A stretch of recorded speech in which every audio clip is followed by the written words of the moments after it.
Welcome back, everybody. How's it going? Intros are awkward. Yeah, so we just finished up Boston. It was different for me, way different. Yeah, it was pretty comfortable for me. I mean, it's kind of along the lines of what I listen to a lot. I still had my share of difficulties too, especially too. I'm not used to soloing like that. Like it's just a lot of hammer-on, pull-off sort of stuff, and it was a little tough to get exactly the notes that he was playing during those little lead lines that he does. Yeah, and I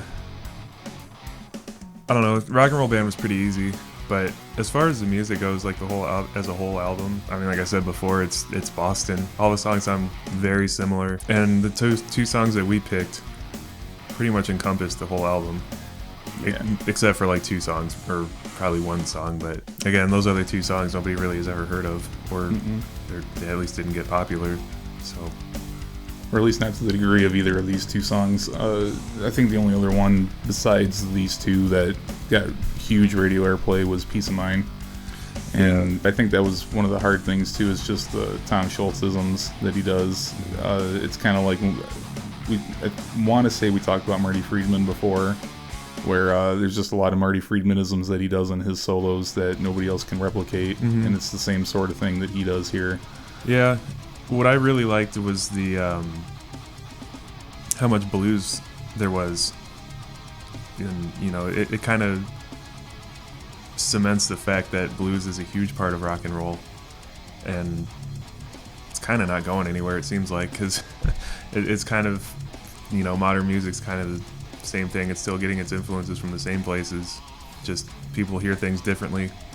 Which is what's kind of interesting, which is kind of why, I wanted to listen to a bunch of different stuff to see similarities, see differences, see where, influences are coming from, if they've changed, which, I mean, yeah, they have, but, I mean, if you get right down to it, not really. Well, I want to say, too, the biggest thing that kind of goes, at least from Boston all the way up to the current times, is the harmonized leads. That was, for me, a very hard thing to do, because I don't typically do that. It's usually just one and done. Whatever comes out of the guitar for the solo or the lead line is what happens. And to hear those lead lines, they're very similar to Bullet for My Valentine, Atreyu, those kind of bands. And that's what I noticed. It was really kind of comfortable for me, because it's the same harmonies. They're playing thirds of the root note, and it just made it really easy for me to learn the song that I did, because that's pretty much metalcore in a nutshell. Is you got your rhythm, and then you got your harmonies over it, and they're the same kind of harmonies, just a different key. And then the approach that I took in More Than a Feeling too, I really wanted to put the vocal melody in as well, just because when I was learning it just sounded very empty without it, and that was a little tough. Excuse me, I'm not really used to playing in such a vocal style on the guitar. Like I said, I'm more of a shredder, so that I had to really slow down the tempo and the pace of how I was playing the notes in sequence. And also just some of the acrobatics you got to do while you're playing a vocal line, because it's not something that's typical of a guitar player. But I thought it turned out pretty good. I worked really hard at it for the last couple weeks and got it done. So yeah. And one of my big things that I wanted to look at was the production quality and how he got there. And what it seems like is if you listen to it, like each individual instrument, like track by track, it sounds like any other recording from the 70s, but the way he layers everything is what I think what makes it have that huge, great production quality, because he's layering, acoustics underneath of electric guitars, underneath of distorted electric guitars, and I think all that, it adds a lot of clarity, and I think that's where that really good sound comes from as far as production goes. And the bass tone, the bass was a huge part of it, and I think that was probably a good reason why it sounded so good, is because the way he blended the acoustics and the bass guitars with everything. This was my first time for a video production doing any kind of mixing or any kind of recording on my own, and that was one of the most important things that I found out, was having to hard pan everything. I thought I could get away with, like, say 75% or whatever. No, you have to hard pan everything. The only thing I didn't hard pan in my recording originally was the bass. That was to have it right down the center, so that way, it's a point of reference for everything else. Yeah. But no, I found out the value of hard panning everything to one speaker or the other. It's a totally different ballgame than playing through an amp. Yep. Yeah, and as we keep going, you'll learn that, it's not, your amp in the room tone isn't necessarily a good tone to mix with. Right. And I learned that one. Pushing the mids real hard in the recording of it is kind of how I got through it myself. Right. Because in my room it sounded great, putting on a heavy metal and slight scoop sound, but when you're recording it, it's just not going to work that way. Yeah. And I almost wonder if that's, how a lot of production from the 70s got that, I think of it as like a signature 70s sound, was because it was all live recordings. They didn't have any, I'm sure they had like, mixing left and right and cuts and all that stuff, but if it was all live recordings, then it would have been one tone going into a microphone, going into a tape, and you can't really, there is post-production, but a live tone isn't necessarily a good mixing tone. I didn't do like a deep dive into how they recorded this album, but I got a feeling that they must have overdubbed a bunch of things. And it sounds an awful lot like it. There's no way you're going to play, because when I was finished, that was the most tracks I ever used on a song myself, was I was pushing, I think when it was all said and done, before I deleted some of the tracks, I think I had 12. Mm-hmm. I'd never had that many before, and that's because I had to double a lot of the stuff, or, pick scrapes and little guitar happenings you had to put in its own track. But also, too, I wanted to talk about how you would think, if you're going to record the bass tone, you want to put more bass in for the EQ.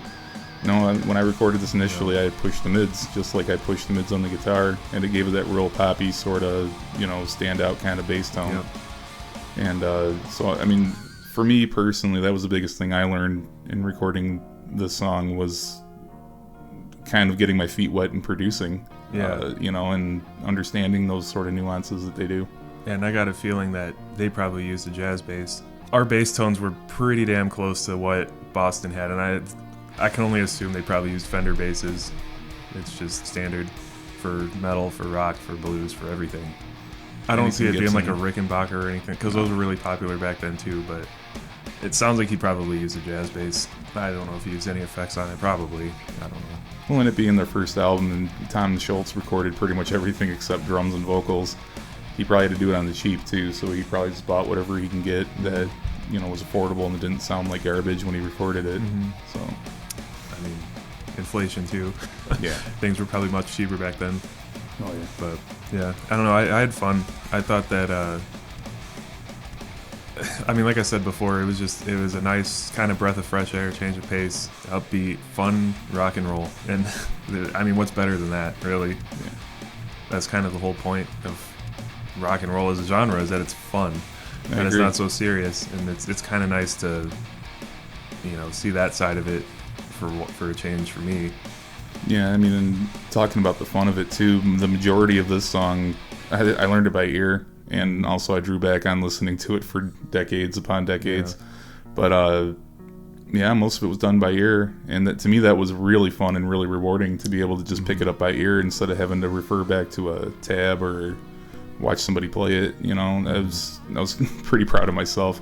And in mine, I'll admit 100%, it's not 100% to the recording, but at the same time, it's all the riffs are there, all the leads are there. Yeah, and it's the same thing. Tried to capture the essence of the song and put that back into it for the parts that we wrote. Like I wrote a couple solos, you'll hear it.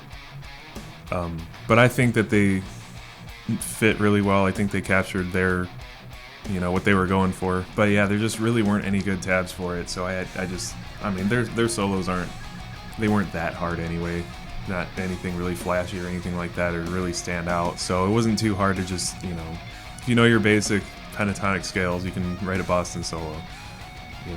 I'm not taking anything away from their guitarist or saying that he's bad, but that's pretty much all you got to do. It's blues 101.